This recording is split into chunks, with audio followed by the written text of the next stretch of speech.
전체 24가 성경의 역사와 지리 첫 번째 시간을 알아보도록 하겠습니다. 성경의 역사와 지리는 입체적으로 성경을 이해하는 데 중요한 부분입니다.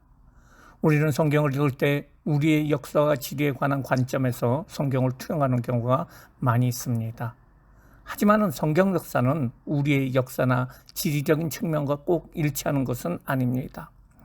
예를 들어서 성경에서는 이른비와 늦은비라는 단어가 나옵니다. 우리는 우리나라의 기후를 기준으로 해서 이른비는 봄비, 늦은비는 늦가을비라고 생각을 합니다. 하지만 이스라엘 나라는 우리나라와 정반대로 우기가 겨울이고 건기가 여름입니다. 이 말은 건기에는 비가 한 방울도 내리지 않다가 겨울에만 내린다는 이야기입니다.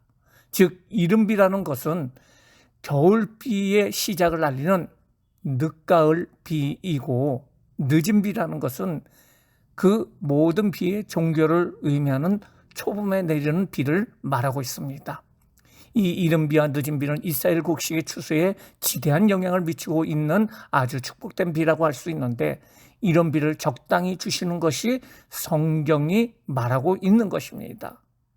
이제 우리는 성경의 역사 지를 공부함을 통해서 성경을 더욱더 이해하는 데 도움이 될 수 있으리라고 생각을 합니다.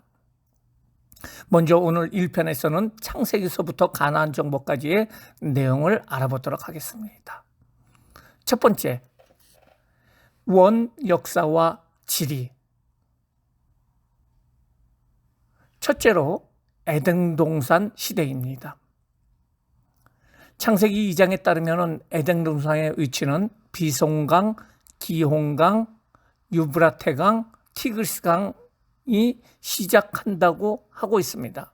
그런데 이 위치는 지금의 지형과 지리와 완전히 다르기 때문에 알 수는 없는 위치지만은 현재 유브라테스강과 티그리스강 위치 부근이라고 한다면은 지도상에 나타난 이곳이라고 추정할 수 있습니다.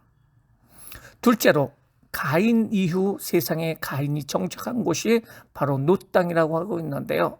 놋 땅의 위치에 대해서 말해주고 있습니다. 셋째로 노아 홍수 시대와 관련해서 수많은 고고학 지리적으로 지구에 큰 홍수가 있다는 것을 증명하고 있습니다. 노아 홍수가 머물렀던 아라랏산은 터키의 동쪽에 위치하고 있습니다. 넷째로 홍수 이후에 노아의 아들인 셈과 함과 야벳에 대해서 우리는 흔히 말하기를 셈은 황인종인 셈족, 함은 흑인종인 함족, 야벳은 백인종을 말한다고 합니다. 그들의 후손들이 거주했던 위치는 지도에 나와 있습니다. 바벨탑이 만들어졌던 시날 땅도 지리상으로도 나타나고 있으나 앞에 모든 곳의 위치가 지금과 다르다는 전제에서 불확실하다고 할 수가 있습니다. 이 족장시대의 역사와 지리. 족장시대란 아브라함 이후 이삭과 야곱과 요셉까지의 시대를 말하고 있습니다. 첫 번째, 아브라함과 그의 행로. 믿음의 조상이라고 불렀던 아브라함은 원래 갈대아 우르 출신입니다. 갈대아 지역은 지금의 이라크 지역의 티그리스 강과 유브라테스 강이 만나는 하류 지역으로 문명의 발상지이며 비옥한 토지로 인하여 수많은 사람이 거주하게 되고 도시국가를 이루었던 것입니다. 이곳에서 아브라함은 하나님 명령을 따라 아버지와 함께 하란으로 가게 됩니다. 하란은 주요 통상 지역으로서 아브라함의 형제인 일찍 죽은 그 형이라고 추정할 수가 있는데요. 하란의 이름을 따서 지은 곳이라고 할 수가 있습니다. 아브라함은 아버지 데라가 죽은 후에 하나님의 지시를 받아 가나안 땅으로 이주하게 됩니다. 아브라함 후손을 통해서 큰 민족을 만들어 주시겠다는 하나님의 약속을 받게 되고 가나안 땅 세겜에 가서 첫 제사를 드리게 됩니다. 아브라함의 가족의 매장지는 헤브론이고 그곳의 지역 주민에게서 산 막벨라 굴의 땅에 그들의 후손들이 장세되고 있다고 성경은 말하고 있습니다. 두 번째로 이삭의 여정입니다. 이삭의 여정 중에 이삭이 어렸을 적에 아브라함에 의해서 이끌려서 제물이 되려고 하기 위해서 간 땅이 바로 모리아 산이라고 합니다. 모리아 산은 지금의 이스라엘의 수도인 예루살렘에 위치하고 있고, 정확한 위치는 역대하 3장 1절에 보면은 솔로몬이 성전을 건축한 그 장소이고, 지금은 이슬람 황금 돔 건물이 있는 곳입니다. 이삭이 가는 곳마다 우물을 파게 되고 농사를 지어 100배의 수익을 얻어 거부가 됩니다. 이 이삭이 우물을 팠던 곳은 바로 그랄입니다. 세 번째, 야곱은 형의 장자권을 빼앗고 도망하여 하란으로 가게 됩니다. 그가 가면서 루스라는 곳에 머물러 돌베개를 베고 잠을 자다가 하나님의 보호하신다는 그 환상을 꿈을 보게 되는데, 그것을 베델이라고 합니다. 베델이라는 말은 하나님의 집이라는 말이고, 베델 도시는 중요한 이스라엘의 도시로 현재도 남아 있습니다. 그리고 그곳에서 20년 동안 있으면서 두 아내를 얻게 되고, 그가 돌아오는 과정 중에 형과 충돌이 일어날 직전에 하나님과 기도했던 곳이 바로 요단강의 줄기였던 야복강이고, 그 야복강에서 세금을 거쳐서 베델로 오게 되고 원래 고향인 부엘세바로 돌아와서 정착하게 됩니다. 그 다음은 바로 요셉입니다. 요셉은 야곱의 11번째 아들로서 그는 애굽의 총리가 되고, 가나안 땅의 큰 가뭄으로 야곱과 그 가족들 총 70명의 가족이 이주하게 하는 그 역할을 해주는 것이 바로 요셉입니다. 그리고 그들이 거주했던 땅을 애굽의 고센 땅이라고 하고 있습니다. 그곳에서 이스라엘 족속은 큰 민족으로 성장하게 되고 목축을 중심으로 살아가게 됩니다. 3. 출애굽 시대와 역사와 지리. 야곱의 가족들은 고센 땅에서 3, 4대 이후에 430년 만에 장정만 60만 명이 되는 아주 큰 민족으로 성장하게 됩니다. 이 이유는 아브라함에게 약속한 큰 민족을 만들어 주시겠다는 하나님의 약속의 실현이라고 할 수가 있어요. 사실 땅은 아브라함 시대 때 아브라함에게 하나님께서 이미 가나안 땅을 주시기로 약속을 해주셨습니다. 그러기에 큰 민족이 된 이스라엘 백성들이 하나님이 찍어주신 땅인 가나안으로 가는 여정이 바로 출애굽 여정입니다. 출애굽이라는 것은 애굽을 나가는 여정이라고 할 수가 있습니다. 이 여정을 위해서는 노예로 변질된 이스라엘 백성들에 대한 하나님의 직접적인 간섭이 있게 되는데요. 지도자로 모세를 세우시고 하나님께서 애굽 땅에 10재앙을 통해서 출애굽을 할 수 있도록 만들어 주십니다. 그리고 10재앙의 마지막 재앙인 모든 동물과 사람의 장자가 죽는 그 재앙을 그 이스라엘 사람들에게는 지나가게 했다, 넘어가게 했다, 유월하겠다 해서 절기가 생기는데 그것이 바로 유월절입니다. 출애굽 여정은 결코 쉬운 것이 아니었습니다. 왜냐하면 애굽을 벗어난 지역은 광야 지역이기 때문에 그랬습니다.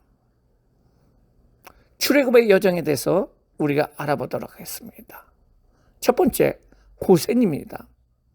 고센은 야곱의 가족들이 거주했던 곳으로 목축업의 적당한 땅이고 여러 가지 재앙이 애굽에 내릴 때에 이스라엘 민족은 보호함을 받았던 것입니다. 두 번째, 비돔입니다.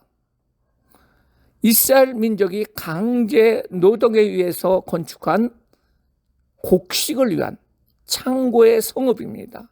성경에서는 국고성이라고 부르고 있습니다. 세 번째, 람셋입니다. 고센은 넓은 지역을 이야기하고 있고요. 람셋은 한 구역으로 볼 수가 있는데요. 이것이 바로 출애굽의 출발점이 람셋이라고 할 수가 있습니다. 드디어 출발을 해서 그들이 처음에 진쳤던 것이 바로 숫곳이라고 할 수가 있습니다. 출애굽기 12장 37절에 나오는 것처럼 이스라엘 민족이 출애굽하여 처음으로 진을 처음하게 됩니다. 그 다음에 나오는 땅이 에담입니다. 하나님께서는 낮에는 구름 기둥과 밤에는 불 기둥으로 이스라엘 민족을 인도하고 보호하기 시작한 곳이 바로 에담입니다. 하나님께서는 40년 동안을 이 구름 기둥과 불 기둥으로 이스라엘 백성들을 인도하십니다. 비하히룻입니다. 비하히룻. 이스라엘 민족이 홍해를 건너기 전에 진쳤던 것입니다. 홍해, 하나님의 능력으로 그 홍해를 가르고 마른 땅을 건넜고 뒤따르던 애굽 군대는 수장이 됩니다. 사실 홍해는 아주 넓습니다. 그래서 수십 킬로가 되지만은 홍해의 일부 지역의 상류 지역을 걷는 것으로 추정이 되고 있습니다. 여덟 번째로 수르입니다. 수르는 홍해를 건넌 후에 들어갔던 광야의 이름을 말하고 있습니다. 다음은 마라입니다. 홍해를 건넌 후 그리고 수르 광야에 들어가서 3일 길을 갔을 적에 첫 번째로 정착했던 곳이 바로 마라라고 할 수가 있는데요. 마라 지역은 오아시스, 물이 있었던 지역인데 그 물이 쓴물이었다는 것입니다. 여기서 쓴물이라는 것은 소금물이었습니다. 하나님께서는 쓴물을 변하여 단물로 되게 해서 이스라엘 백성들이 마시게 합니다.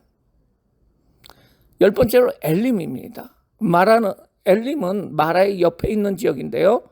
그 마라의 지역이 물이 풍부하지 못했기 때문에 이스라엘 백성들이 다 흡족하게 물을 마실 수 없었지만은 엘림으로 인도해 주셔서 물샘 12이 있고 종려나무 70주가 있었던 커다란 오아시스를 통해서 이스라엘 백성들이 물에 대한 그 어려움을 극복했던 지역이 바로 엘림이라고 할 수가 있습니다.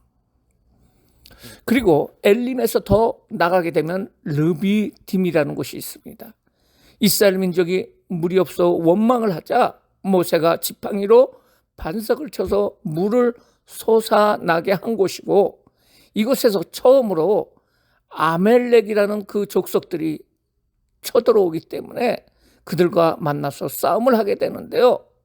모세는 산꼭대기에서 올라가서 손을 들고 있으면 이스라엘이 이기고 손을 내리면 아멜렉이 이기는 결과가 일어나게 됩니다. 이때 아론과 훌이 해가 지도록 모세의 좌우편 손을 들어주므로 압도적인 승리를 거두게 되었던 장소가 르비딤이라고 할 수가 있습니다.